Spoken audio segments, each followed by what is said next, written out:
Hi everyone, Markus here. Thanks for tuning in. This episode is going to be a bit different from the last two. In the short amount of time that I've been back in Southampton, so much has already happened. Some things that are easy to explain and others that I'm still working out. I thought it necessary to address these things individually with you, so I made a list of topics to discuss. First off, if you haven't listened to my interviews with Ezra and Alina, please put this on pause and go back and play them. Otherwise, this won't make any sense to you. Ready? Okay. Let's get started.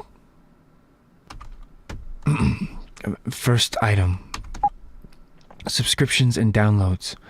This podcast has been live for a little over a month, and already there have been downloads and subscriptions from a multitude of listeners all around the world. I never expected this big a turnout, and I can't thank you enough for your interest in joining me on this journey. It's hard doing this investigation on my own, but also, well, in case you hadn't noticed, I don't do very well with people. They stress me out. You, the listener, are the only one I feel I can trust, because you have no motive or reason to steer me in the wrong direction.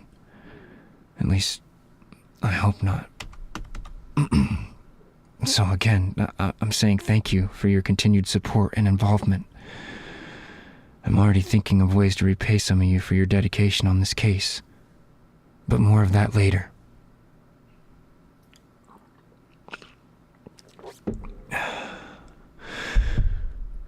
Second item, your theories. I've received a handful of emails from you guys saying that you want to help me find Forrest, but you don't know how. If you don't have Instagram or Twitter or Facebook accounts, that's okay. You can still participate in this investigation. Head over to www.rosedrypodcast.com. There you will find a Tell Me Your Theories tab. I will be posting a blog after each person I interview with a series of questions I'm still confused by. This is where you come in. Tell me your opinions. Each blog post has a space for you to comment on and share on the listed available platforms. I'm putting clickable links in this episode's show notes so you can easily access them. I may not always be able to respond to you, but I always read them. Third item, feedback. I have received input from a lot of you that I would like to share here. Don't worry, for your protection, I won't say your names. Okay, so about Forrest and his whereabouts. This is pretty interesting. I'm pretty sure he's still back in Southampton, or at least close by, but some of you think otherwise. I've been sent tips that people have seen a man who fits the description in San Francisco, Oakland, and some say in British Columbia, Canada, or in Victoria and Vancouver. So lots of sightings on the West Coast, but also on the East Coast. Two girls think they saw him in the 5 Points area of Atlanta, Georgia, a few nights back. Last week, another said he's probably looking for me still in New York, which it doesn't make sense, but I can't rule that out just yet. And the furthest place, though, was actually overseas. One lady said just last week she saw him roaming the streets of West London. Chelsea. I don't know. Seems like a big stretch, but her description fits. If any of you think you've seen him, let me know.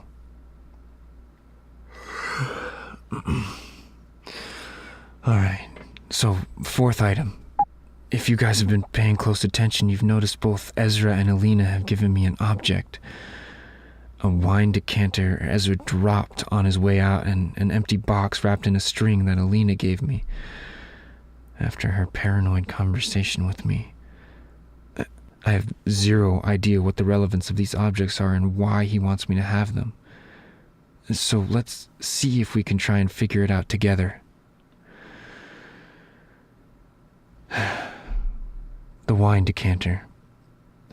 On its back side, it has the letters TLWB etched into it. What do these letters stand for? Someone's initials, maybe? I have one obvious guess. The place where Alina and I had drinks, it's called the Loft Wine Bar. Makes sense that would be the first place to assume where it came from, right? However, I bought a decanter from the bar after Alina ran off so that I could compare the size and shape with the one Ezra dropped. They're completely different. Different color, different width, and even the engravings look different. Huh. So what do you think TLWB could stand for? Also, something else that happened last night. I received a phone call from Ezra. He left me a voicemail. Here, I'll just play it for you. Hey, Marcus, it's Ezra. I just wanted to check in and see how you're doing. I'm sorry again for leaving in such a hurry the other night. That whiskey really did a number on my stomach. I took advantage of the return ticket a bit early and made my way back to LA already. Too bad we couldn't hang out again, but thanks for the trip up. And hey, if you're ever in LA, look, I know you have questions about him. I do too. His paranoia is probably rubbing off on me, but maybe it's best to talk when we're not in Southampton. I got weird vibes of that place. I'm sure you felt it too. If you ever find him, just be careful. He didn't seem right. It's the best advice I can give you. Take care of yourself. A couple people have commented on the theory blog I made on the website, which you should go to. Sammy has said Ezra is being paid off to be silent. He's trying to lead you to Forest, so be careful. Thank you, Sammy. I've been thinking the exact same thing. Remember lesson number 1. Money controls everything. Anastasia writes, Ezra is definitely working for someone. Don't trust him. If he's not being honest about the reunion where there is photo proof that he and Forrest were talking, how can we believe anything he says? I agree with you, Anastasia. It's clear as day he was in the photo with him, chumming it up. It was more than just quick hellos and goodbyes like Ezra claimed. Even Alina said they looked like they hadn't skipped a beat. Any more theories or comments on Ezra, let me have them. As far as Miss Connolly goes, well, I don't have much to say at this point. But I have 2 main questions I need answered after that interview. 1. What's with the box? I opened it and there's nothing inside. No writing or object or anything. It's just empty. What am I missing? I got an email the other night from a young man in Dallas, Texas that says I should literally think outside the box and that maybe the emptiness of it is a metaphor for something I'm not sure. 2. The second question is, what is Forrest blackmailing Alina with? She said he saw her that day when something happened. What did she do and why does she need it covered up? I still need to figure that one out. I'm going to try and reach out to her shortly. Anyways, that's pretty much all I had to say so far. We're still early on in this Oh, right, dinner. Sorry guys, give me 1 second while I handle the delivery. Be right back.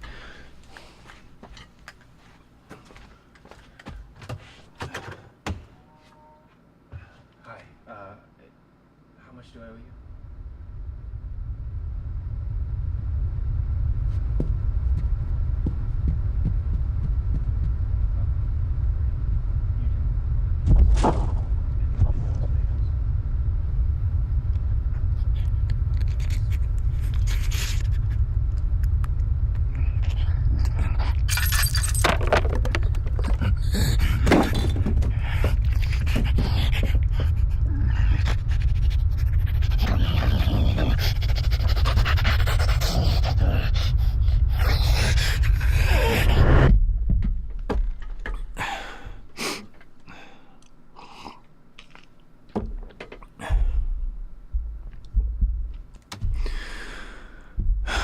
Okay, I'm back. Sorry about that. Alright, so where was I? Oh, right, I'm still early on in this investigation, but not knowing where he is means he could be anywhere. So the quicker you guys respond to me, the sooner we can put this to rest. As helpful as he has been, I'm not entirely sure why Greg is helping. Remember lesson number 5. Information is a commodity. He's got to be gaining something out of this, right? No one is really that generous with information. So, anyways, that's what I have for you right now. We have a long road ahead of us still, so make sure to subscribe for the new postings and interviews next week. And please don't hesitate to reach out to me. You know the email, rosedrivepodcast@gmail.com. Visit my theory blogs in the provided links. As always, leave a rating of the podcast at your earliest convenience. It does more help than you know. Help me bring him to justice. Kayla, this is all for you. Markus Hill, signing off.